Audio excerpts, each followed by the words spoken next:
কখনো কখনো জীবন থমকে দাঁড়ায়। এই থমকে দাঁড়ানোর পেছনে থাকে প্রচণ্ড মানসিক, শারীরিক কিংবা অর্থনৈতিক আঘাত।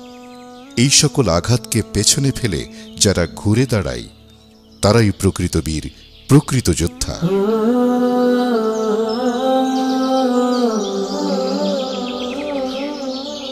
আজ আমরা এমনই এক যোদ্ধার কথা বলবো, শারীরিক মানসিক প্রতিবন্ধকতা যার জীবনের গতিকে আটকে রাখতে পারেনি। জীবনযুদ্ধের এই সৈনিকের নাম রুবেল হোসেন। বয়স 25, জেলা কুড়িগ্রাম, উপজেলা রৌমারী। মা বাবা, 3 বোন, 1 ভাইয়ের সংসার। 4 বছর আগে হঠাৎই একমাত্র উপার্জনক্ষম ব্যক্তি বাবার মৃত্যু হলে পুরা পরিবারের দায়ভার চলে আসে একমাত্র ছেলে রুবেল হোসেনের কাঁধে।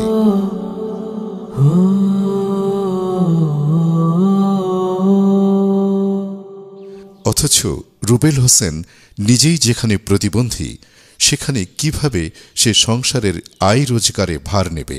নিরুপায় হয়ে মা তখন রুবেল হোসেনকে সামান্য পেঁয়াজু ছোলা ভেজে রাস্তার মোড়ে দাঁড় করিয়ে দেন।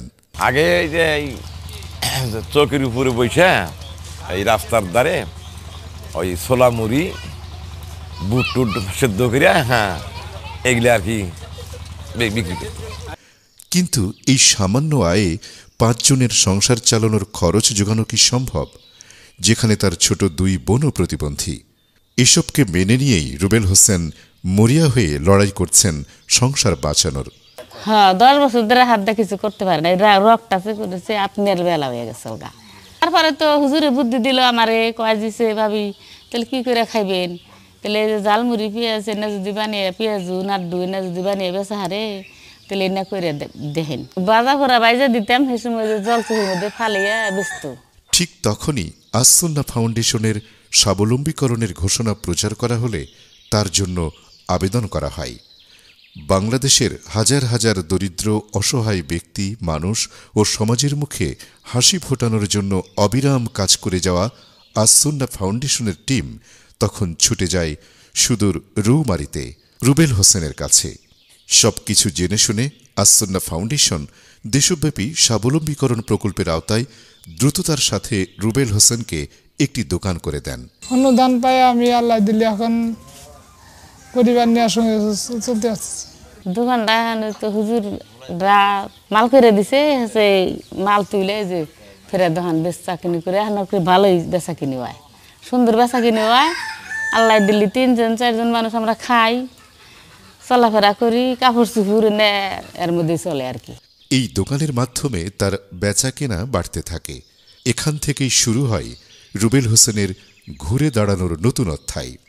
রুবেল হোসেন তার পুরো পরিবার নিয়ে এখন সচ্ছল জীবনের দোরগোড়ায় দাঁড়িয়ে। থমকে যাওয়া জীবন থেকে এভাবেই ঘুরে দাঁড়ায় অসংখ্য রুবেল হোসেনরা। রুবেল হোসেনদের এই ঘুরে দাঁড়ানোর গল্পে সবসময় পাশে থাকতে সচেষ্ট আস-সুন্নাহ ফাউন্ডেশন।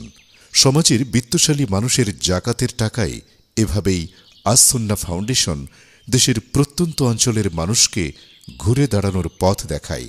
জাকাতের সুষম বন্টনের মাধ্যমে দারিদ্র্য দূরীকরণের জন্য শুধু 2024 সালেই আস-সুন্নাহ ফাউন্ডেশনের স্বাবলম্বীকরণ প্রকল্পের আওতায় 2052 জনের কাছে জাকাতের অর্থ পৌঁছে দেয়া হয়েছে, যার মধ্য দিয়ে ফিরে এসেছে ব্যাপক সফলতা ও সচ্ছলতা। তাই আসুন আপনারা আমার জাকাতের টাকা আস-সুন্নাহ ফাউন্ডেশনের মাধ্যমে দেশের দরিদ্র অসহায় জনগোষ্ঠীর মাঝে সুষম বন্টনের ব্যবস্থা করি। সমাজ ও রাষ্ট্রের কল্যাণ সাধনের মধ্য দিয়ে নিজের দুনিয়া ও আখিরাতের কল্যাণ কামনা করি।